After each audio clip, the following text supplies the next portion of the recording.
Good evening, students. Today we will discuss next topic of class 11, that is Kepler's law of planetary motion. Kepler's law of planetary motion.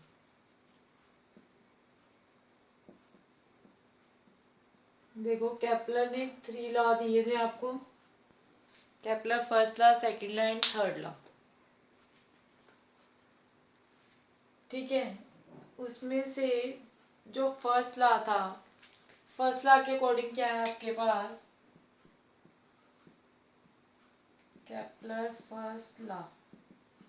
वैसे ये Kepler ने नहीं दिए थे, जिसने चुराए हुए लॉ थे डोको ब्रोहे से. ठीक है, इसने उसके लॉ को चुरा लिया था,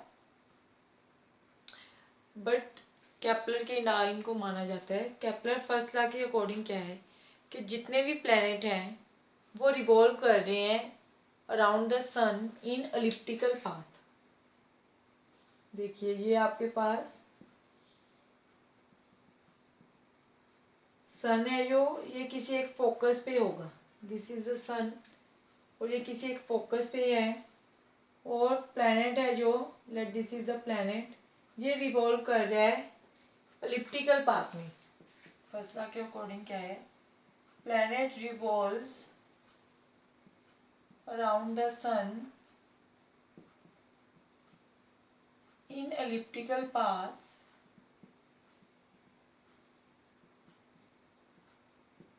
where sun is at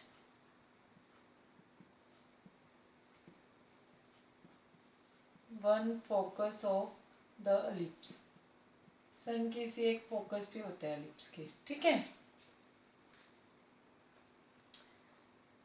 अब देखिए इसमें this is the ellipse, circular path नहीं है, ये एलिप्स है आपके पास, जिसमें जो ये है दिस इज द ए, और इसको भी हम ए बोलते हैं, और इसको आप क्या बोलते हो, this distance is known as the semi major axis in case of ellipse.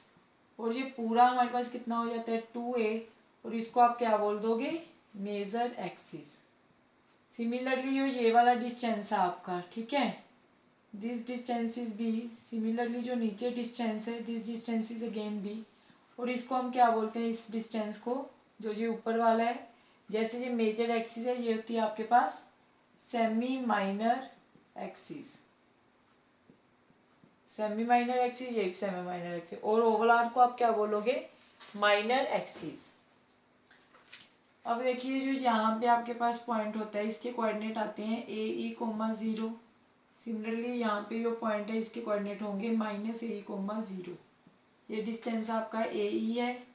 इधर जो ये वाला डिस्टेंस है आपका इस पॉइंट तक का, ये भी ए ई है.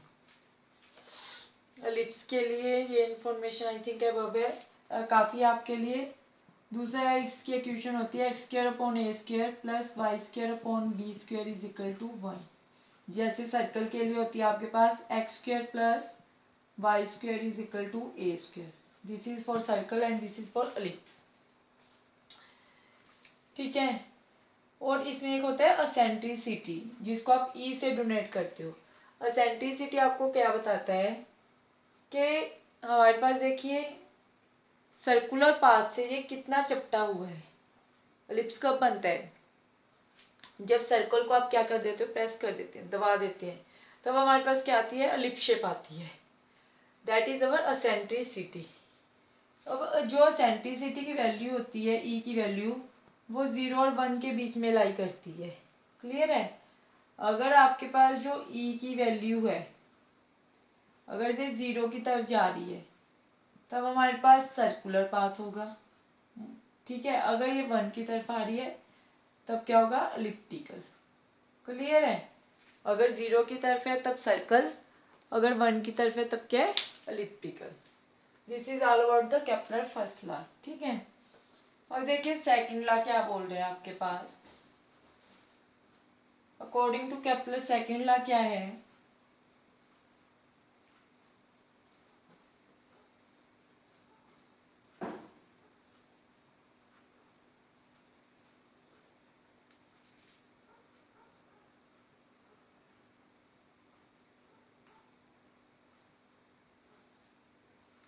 देखिए नेक्स्ट है आपके पास Kepler second law. Kepler second law के अकॉर्डिंग क्या है कि जो आपके पास एरियल वेलोसिटी होती है, areal velocity of planet is constant. जब आप बोल सकते हो planet sweeps equal area in equal interval of time। जो प्लैनेट है वो इक्वल एरिया स्वीप करता है in equal interval of time. Means क्या है, लेट आपके पास ये एक प्लैनेट है, ठीक है, मान लो यहाँ पे सन है आपके पास, दिस इज द सन, ठीक है। अब मान लो प्लैनेट पहले यहाँ पे था पी पॉइंट, यहाँ से ये यहाँ पे पहुंचा, मान लो प्लैनेट, ठीक है, घूमता घूमता यहाँ से यहाँ पहुंचा, तो यहाँ पे उसने इतना एरिया स्वीप कर लिया, ठीक है। अब देखो जैसे ये प्लैनेट आपका यहाँ पे पहुंचा, तब जो ये कर्व बनेगी आपकी यहाँ पे, ये कम होगी। क्यों कम होगी ये, अब इतना से एरिया ये स्वीप करेगा पी पी। क्यों, यहाँ पे क्या लिखा है कि planet sweep equal area in equal interval of time. मान लो इसने एरिया A1 स्वीप किया है, या फिर ए एरिया स्वीप किया है, मान लो इसने टी टाइम में, ठीक है। तो जो ये वाला एरिया होगा, यहाँ पे भी ये उतना ही एरिया स्वीप करेगा, ठीक है, सेम टाइम में। मीन्स ये एरिया भी ए होगा, equal area in equal interval of time, और यहाँ पे भी इसको टाइम टी लगेगा। अब यहाँ पे क्या है, डिस्टेंस ज़्यादा हो गया, डिस्टेंस ज़्यादा होने के कारण ये जो कर्व है ये कम हो गई।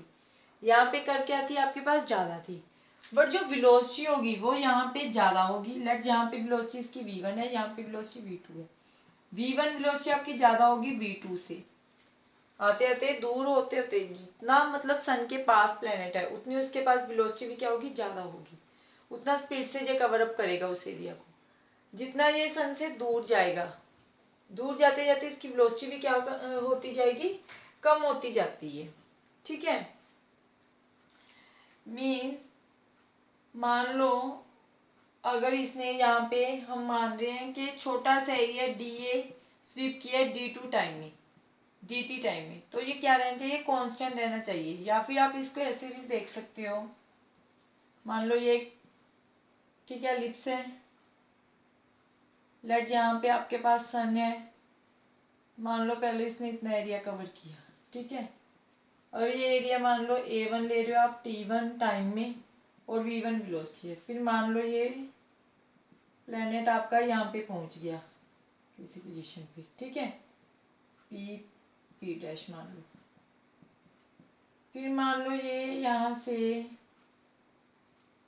पहुंचा इस पॉइंट पे, ठीक है, और मान लो यहाँ पे जो ये एरिया स्वीप किया इसने, यहाँ पे मान लो एरिया कितना है इसका A2, T2 टाइम में वेलोसिटी है V2। सिमिलरली यहाँ का एरिया है A3, T3 टाइम में और वेलोसिटी है V3। क्या ये एरिया इक्वल होगा A1, A2 and A3? Whether these areas are equal? तो आंसर क्या होगा, नो, एरिया इक्वल नहीं होगा। एरिया कब इक्वल होगा, अगर ये सेम टाइम में स्वीप हो रहे हैं और ये तीनों किसके इक्वल है, आपके कांस्टेंट है, अगर ये तीनों की तीनों वैल्यूज क्लियर है। और वेलोसिटी का क्या रिलेशन होगा, v1 वेलोसिटी सबसे पास है ये प्लैनेट, यहाँ पे प्लैनेट नजदीक है, तो v1 वेलोसिटी ज्यादा होगी as compare to v2 as compare to v3। Clear है। नेक्स्ट देखिए, अब हमें प्रूफ करना है d/dt को कांस्टेंट। अब इसको प्रूफ करने के लिए आप क्या लेके चलेंगे,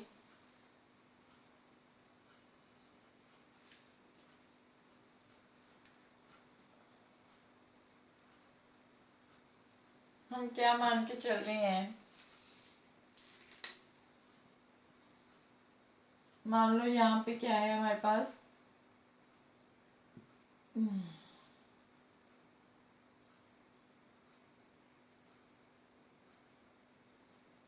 मान लो यहाँ पे सन है, मान लो आप क्या ज्यूम कर लो कि आपके पास जो सन है एट वो यहाँ पे किसी फोकस पॉइंट पे है, ठीक है। और मान लो यहाँ पे क्या है, आपके पास प्लेनेट है, late this is a planet. Clear है। अब अगर यहाँ पे प्लेनेट है आपके पास, मान लो ये प्लेनेट है, it moves with velocity v, और इसका जो रेडियस होगा वो कहाँ पे होगा, सेंटर से एक रेडियस पास करेगा आपका, ठीक है। Late this is the radius r, ये डिस्टेंस मान लो आपके पास r है। अब आपके पास ये r को आप ऐसे एक्सटेंड कर सकते हो। अब देखिए इन दोनों के बीच का एंगल कितना है, हम ये एज्यूम करके चल रहे हैं, मान लो r को आप इसके और थोड़ा पास ले लेते हैं, हम एरिया हमें कम रखना है, ठीक है। Late this is the r, ये एंगल यहाँ पे कितना है, दिस इज द थीटा, ठीक है। अब क्या होगा इस केस में, हम मान के चल रहे हैं कि प्लेनेट है जो, let planet moves for time dt, हम ये एज्यूम करके चल रहे हैं कि वो dt टाइम के लिए मूव किया है प्लेनेट। तो अगर हम डिस्टेंस की बात करें, डिस्टेंस कवर्ड बाय प्लेनेट कितना आ जाएगा, स्पीड क्या होती है, डिस्टेंस अपॉन टाइम, डिस्टेंस क्या होगा, स्पीड इनटू टाइम, स्पीड कितने है उसकी, वेलोसिटी v है, टाइम कितना है dt, ठीक है। अगर मैं अभी इस डायग्राम को बना रही हूँ, यहाँ पे देखिए ये वो जो आर्क है वो ऐसे है, दिस इज योर आर, और यहाँ पे जो वेलोसिटी है वो कितनी आ रही है, दिस इज अवर v, यहाँ पे जो एंगल बन रहा है इस आर का, ये कितना है, यहाँ पे एंगल थीटा है, और ये हमारे पास वेलोसिटी है v। अब हमें ये छोटी सी ट्रायंगल में हमारे पास एरिया किसके इक्वल होता है, एरिया होता है half into base into altitude. हम इसको ट्रायंगल क्यों बोल रहे हैं, क्योंकि ये छोटे से टाइम में छोटा सा ही एरिया स्वीप करेगा, तो इस आर्क को हम नियरली अबाउट स्ट्रेट लाइन भी एज्यूम कर सकते हैं, और हम यहाँ से क्या फेंकेंगे, परपेंडिकुलर थ्रो करेंगे। इसको मैं थोड़ा सा बड़ा बना लेती हूँ समझने के लिए, ठीक है। अब जब यहाँ से हम परपेंडिकुलर थ्रो करेंगे, अब अगर ये वाला एंगल हमारा थीटा है, तो ये वाला एंगल अंदर का कितना हो जाएगा, 180 माइनस थीटा, और ये एंगल कितना है आपका 90 डिग्री। तो अगर देखें हम साइन 180 माइनस थीटा किसके इक्वल आगा, किसके इक्वल होगा, ये परपेंडिकुलर अपॉन हाइपोटेन्यूज। परपेंडिकुलर कितना है यहाँ पे, इसकी हम ले लेते हैं हाइट स्मॉल h, तो sine 180 minus theta is equal to h upon hypotenuse, ये कितना था हमारे पास v dt, डिस्टेंस इतने कितना कवर किया है v dt, डिस्टेंस कवर। तो साइन 180 माइनस थीटा आगे किसके इक्वल होगा, साइन थीटा के, साइन थीटा v dt इधर आ जाएगा, तो हाइपोटेन्यूज आपके पास इतना आ गया, एल्टीट्यूड की वैल्यू आ गई। तो area is equal to, small area होगा ये जो कवर किया हुआ है, अगर स्मॉल आर्क है, तो हाफ इंटू बेस, बेस कितना है आप यहाँ पे r इंटू में एल्टीट्यूड, एल्टीट्यूड कितना आ गया हमारे पास v dt sine of theta. दूसरा, जब भी प्लेनेट रिवॉल्व करता है सन के राउंड, तब उसका जो एंगुलर मोमेंटम है वो क्या होता है, कांस्टेंट है, ये आपको लर्न रखना है। Then it's angular momentum remains constant. Angular momentum क्या होता है हमारे पास L, ठीक है। अब देखिए इसके लिए क्या है, लाइक इसको हम रब कर लेते हैं, डी ए चाहिए हमें, ठीक है। देखिए आपके पास क्या है, मान लो ये आपके पास प्लेनेट है, यहाँ पे आपके पास सन है, दिस इज योर प्लेनेट। अगर ये आर है आपके पास, ठीक है, अब देखिए रेडियस इस तरफ लग रहा है और प्लेनेट को रिवॉल्व करने के लिए सर्कुलर पाथ में जहाँ अराउंड दी सन क्या चाहिए, एक सेंटीपिटल फोर्स चाहिए। वो सेंटीपिटल फोर्स इसको ग्रेविटेशन फोर्स प्रोवाइड कर रही है। तो अगर हम यहाँ पे टो की बात करें, टो क्या होता था, आर क्रॉस एफ के, ठीक है, आर एफ, यहाँ पे इन दोनों में एंगल कितना है, ये angle, this is your 180 degree, तो r f sine of 180, sine 180 means 0। और वहाँ पे प्रीवियस लेक्चर में हमने डिस्कस किया था कि अगर आपके पास टॉर्क 0 है, टॉर्क 0 का मीनिंग क्या है कि हमारे पास जो एंगुलर मोमेंटम है इट रिमेन्स कांस्टेंट। और एल का आगे फार्मूला क्या होता है, एल आपका होता है R cross P, where P क्या है, यहाँ पे इस प्लैनेट का मास अगर स्मॉल एम है और वेलोसिटी ये वी से मूव कर रहा है तो ये क्या बन जाएगा, R M V sine of theta. L हमारा क्या है, कांस्टेंट, इसका मीनिंग क्या हुआ कि M we are sine of theta भी क्या हो गया आपके पास, ये पूरी टर्म आपकी क्या हो गई, कांस्टेंट। जिस स्टेप हमें दिखाई नहीं दे रहा तो एंगुलर मोमेंटम इधर लिख लेते हैं हम। हमारे पास देखिए एंगुलर मोमेंटम क्या होता है, एंगुलर मोमेंटम एल होता है, एल किसके इक्वल होता है, आर क्रॉस वी के, आर क्रॉस सॉरी पी के, ठीक है, आर क्रॉस पी आगे एम वी के इक्वल है, तो आर एम वी दोनों में एंगल कितना था, साइन ऑफ थीटा। एल क्या आया, अभी कांस्टेंट आया, हमने एंगुलर मोमेंटम को कांस्टेंट प्रूव किया, तो M we are sine theta भी क्या हो गया आपके पास, कांस्टेंट। और देखो यहाँ पे आपके पास वी आर तो है, एम नहीं है, तो हम क्या करते हैं, इसको मल्टीप्लाई कर लेते हैं और डिवाइड कर लेते हैं एम से, M we R D T sine of theta, ठीक है। और यहाँ पे देखो डी टी को इधर ले आते हैं, तो d A upon D T is equal to क्या आ जाएगा, half M we are sine of theta upon में m, but m we are sine theta तो क्या है आपके पास, l upon 2m, that is D upon D t. अब देखो एल क्या है, यहाँ पे कांस्टेंट है आपके पास, स्टेप विजिबल नहीं है आपको, यहाँ तक विजिबल है, ओके, ये भी स्टेप विजिबल नहीं है, तो नेक्स्ट स्टेप हम यहाँ पे कर लेते हैं। देखो आपके पास क्या आया था,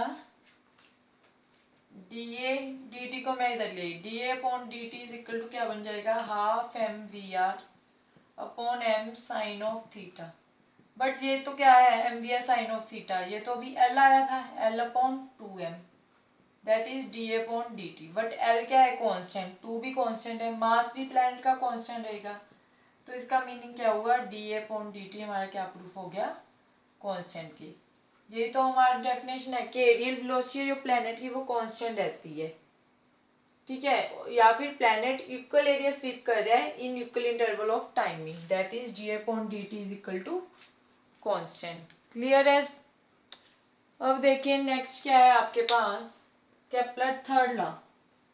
केपलर ने जो थर्ड लॉ दिया है उसके अकॉर्डिंग क्या है कि जो टाइम पीरियड का स्क्वायर है, square of time period of revolution of planet around the sun, वो डायरेक्टली प्रोपोर्शनल है किसके, cube of the distance between the planet and the sun, जो उन दोनों के बीच का क्या है, डिस्टेंस है, उसके क्यूब की।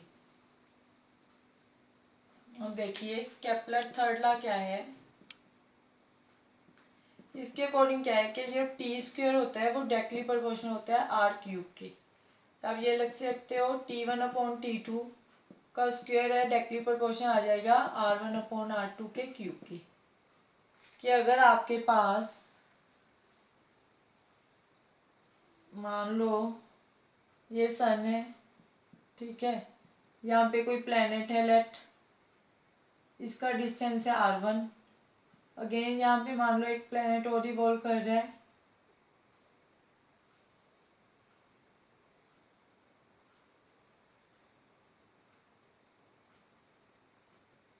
मान लो एक प्लैनेट यहाँ पे है, ठीक है, इसका डिस्टेंस है मान लो r2, तो T1/T2 डायरेक्टली प्रोपोर्शनल हो जाएगा इसके। अब इसका प्रूफ करना है आपको। प्रूफ के लिए हम क्या मान के चल रहे हैं कि जो आपके पास सन है, ठीक है, दिस इज द सन, कि जो प्लैनेट है वो रिवॉल्व कर रहा है सन के अराउंड सर्कुलर पाथ में, जहाँ पे हम वेस्टोलिप्टिकल पाथ में ये रिवॉल्व करता है, बट डेरिवेशन के लिए हम मान के चल रहे हैं कि प्लैनेट रिवॉल्व कर रहा है around the sun in circular path. और इसका मान लो मास है m, वेलोसिटी v से मान लो ये मूव कर रहे हैं, ठीक है, और इसका इससे डिस्टेंस मान लो r है आपका। तो यहाँ पे क्या लगेगी, एक सेंटीपिटल फोर्स लगेगी, और जो इसको सेंटीपिटल फोर्स है वो कौन प्रोवाइड करेगा, ग्रेविटेशनल फोर्स। तो इसको अकॉर्डिंग mv²/r किसके इक्वल हो जाएगा, g mass of sun, mass of planet upon में जो इनके बीच का डिस्टेंस है gmm/r², ठीक है। तो ये कैंसल, m से m कैंसल, तो v² इज इक्वल टू क्या बन जाएगा, gms/r, या फिर v इज इक्वल टू क्या आ जाएगा, gms/r। बट हमें क्या निकालना है डेरिवेशन के अकॉर्डिंग, टाइम पीरियड। तो जो टाइम पीरियड होता है वो किसके इक्वल होता है, टाइम पीरियड, क्योंकि वो सर्कुलर पाथ में मूव कर रहे हैं, तो टाइम इज इक्वल टू क्या आएगा, डिस्टेंस, डिस्टेंस कितना हो जाएगा, circumference, that is 2πr, upon में उसकी जो वेलोसिटी है दैट इज v। तो t is equal to 2πr upon में क्या आएगा, √gms/r, और t is equal to 2πr upon में √gms, जी r ऊपर चला जाएगा, r की पावर 1/2, तो t इज इक्वल टू क्या आ जाएगा, 2πr⁵3/2 अपॉन में √gms, और t इज इक्वल टू क्या बन जाएगा, यहाँ पे देखो 2 भी कांस्टेंट, पाई भी कांस्टेंट, ग्रेविटेशन कांस्टेंट भी कांस्टेंट ही है, ms भी कांस्टेंट है, तो t है जो वो डायरेक्टली प्रोपोर्शनल किसके हो जाएगा, r⁵3/2 के। स्केयरिंग कर लो both sides, squaring on both sides, we get क्या आ जाएगा, t का स्क्वायर डायरेक्टली प्रोपोर्शनल r का क्यूब। क्लियर है। तो यही आपको प्रूव करना था कि जो स्क्वायर है टाइम पीरियड का वो डायरेक्टली प्रोपोर्शनल किसके है, क्यूब ऑफ द जो भी डिस्टेंस है उन दोनों के बीच का। ये स्टेप विजिबल नहीं है यहाँ पे, आई थिंक ये स्टेप विजिबल है इसके ऊपर का, ओके। तो नेक्स्ट स्टेप यहाँ पे कर रही हूँ, squaring on both sides, we get क्या आएगा, t का square directly proportional to r का क्यूब। यही हमें प्रूफ करना था। अब विजिबल है, okay. This is all about the Kepler's law of planetary motion, that is Kepler first law, second law as well as third law. Watch this video. Thank you.